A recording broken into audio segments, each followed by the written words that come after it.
ئەوە پێدەزانین کە ئەو کارمەندانەی لە کۆمپانیاکە کەمی دەکەینەوە ژمارەیەکی گەورەیە، بەڵام ناچارین پێی هەڵبستین چونکە بەراورد بە چەند مانگی ڕابردوو خواست لەسەر دابینکردنی خستنەگوزاریەکانی بواری فڕۆکەوانی مەدەنی لە کۆمپانیاکەمان زۆر کەمی کردووە.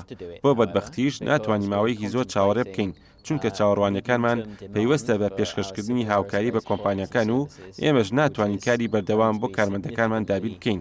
لە بارێکیشدا ئەگەر دۆخەکە بەرەو خراپتر بڕوات ئەوە باشترین کار لە ئێستادا کەمکردنەوەی ژمارەی کارمەندەکانمانە و ئەگەر بە دیاریش کەوت قەبارەی زیانەکان کەمتر دەبن و دەتوانین ژمارەی دەرکردنی کارمەندەکان کەمتر بکەینەوە.